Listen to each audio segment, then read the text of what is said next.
So the ASISA Foundation is so optimally positioned as an industry body. We have members of ASISA, the savings and investment industry, who have really powerful leadership with vision. And part of ASISA's strategy was that ASISA and the members of ASISA would establish a foundation and that they would collaborate in the interests of achieving national priorities and, most importantly, to foster the future of the South African society, as well as the savings and investments and the financial services sector. So that was the vision, and it required collaboration, it required partnerships. And because ASISA is an industry body, members are collaborating anyway.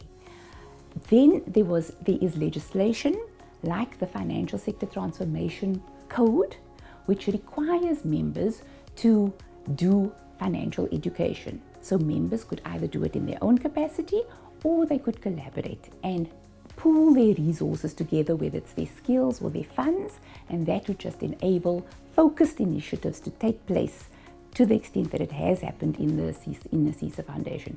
None of what we achieved would have been possible without collaboration and without partnerships.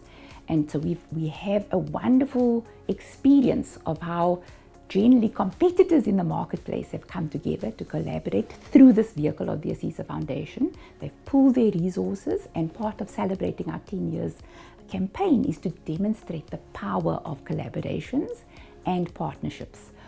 What we've also experienced are partnerships where individuals or organizations have either made their funding available or their skills and resources, and we've worked alongside of them. So instead of recreating the wheel, instead of trying to develop a new program all by ourselves, we have found the partners with the expertise that we could connect with, and we would share the resources, and so we were able to just leverage off all of that to reach more and to be more impactful. I think for me, some of the most powerful collaborations and partnerships have come where we've worked with other industry bodies, like the Financial Planning Institute, where they have very specialist advisors who come and are part of our programs, and they're able to just lift the level and the quality of the education that we produce. But then also working together with government. We have had the Western Cape Department of Economic Development and Tourism. We've had the ECIC, which is the Export Credit and Insurance Corporation, who are government entities who share a common objective of wanting to transform society, wanting to enable fostering our future and financial inclusion.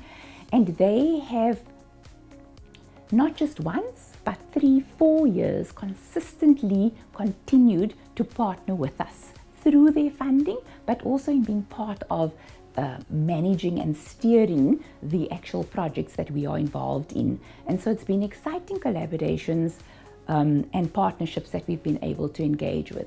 We've also had amazing partners with some of the ASISA members who've given significant amounts of funding, and they've wanted to come alongside and sort of be part of the process of the deployment of the funds.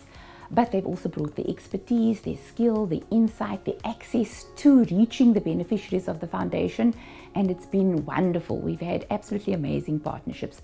One of the other partnerships has been working with the South African Institute of Chartered Accountants, where they have a focus on enterprise development. They have a focus with the Hope Factory on township and micro enterprise development, and they have similar but different skills, and in collaborating with them we were able to strengthen the accreditation and the quality of our programs, but also work alongside of them and merge our different skill sets to be able to achieve amazing impact.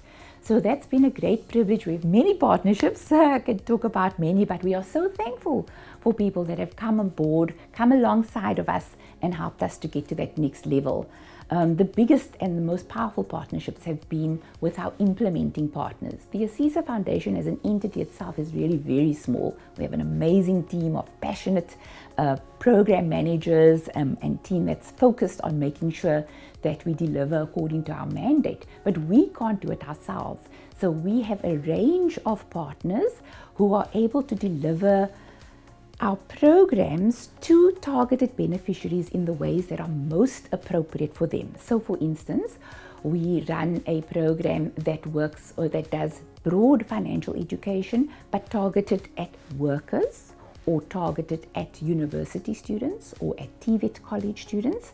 That's the Team Grounded Media, and they have worked with us for a number of years now. Flexible, adaptable, high standards, broad range of facilitators. One of the key differentiators that we have is that whilst all our content is done in English, our facilitators need to be able to go across the country and translate that, or code switch as they call it, to make the content relevant to their target audience. And so finding implementers that can do that has been such a joy and a privilege working with them, and just the extent to which they adopt our vision and our passion and make it their own has been amazing. So if I mention Grounded Media, I have to mention the teams that do our programs working with small businesses where they've got particular skills in township and rural business growth. So whilst we will again use accredited content that's SACWA accredited, we have to translate that down so that it's meaningful, whether you're working with a agri co-op member out in Mbazana in the rural areas, or whether you're working with township businesses in Philippi or in Diepsloot or in Atlantis. And so we've had amazing teams there. We've got the Driven team, we've got the Kamba Capital team, and again we worked with the Hope Factory. And then another side that I think often we don't highlight enough is the collaboration that we have with the ASISA Academy. And again, that's using our powerful positioning as an industry body where we have entities that were established by the leadership of ASISA to be able to foster the future. So for instance, we have the ASISA Foundation, but we also have the ASISA Academy that focuses on doing niche training that is relevant to the financial services sector. And through the Academy, we have been able to train thousands of retirement fund trustees. Now these trustees, 50% of them represent workers. And so we equip and strengthen the trustees to be able to make good decisions on behalf of their members to make sure that when they retire, they are able to retire well and be financially in a strong position. And so we've had such a privilege working with the Academy. We've been developing programs that are relevant to the times. So whether that's talking about responsible investment and active ownership, whether as during the period of COVID, it had to do with death benefits. There was big focus on trustees needing to understand Section 37 and all the rules around death benefits, or whether it was about infrastructure assets and investment policies, whether it's helping them to understand their financial statements. These are the kinds of courses that are offered for trustees, and we've extended our reach where we've collaborated. The Academy collaborates with 6 capitals, with an organization called Atlega Edu. They do publications where the content of what gets taught in the workshop is also captured in these very powerful publications and digital booklets or digital graphics that then also get sent to the trustees and reach the trustees with that. So yes, partnerships and collaborations have been critical to our success. And we believe that we are going a long way in terms of achieving our vision of fostering the future of the South African society in a significant and sustainable way, but also fostering the future of the financial services sector. So just in terms of partnerships and collaborations, I really want to take a moment and say a huge thank you to the ASISA board for their vision in establishing the foundation, But also a very sincere thank you to all the members of ASISA who bought into that vision and contributed to the foundation. Over the past 10 years, we've received contributions from members that have just exceeded 200 million rand, and we've been able to deploy at least 80% of that into programs across the country. We've reached more than 74,000 people with in-person workshops or webinars, and that was no mean feat when one considers the challenges of the day, including the pandemic.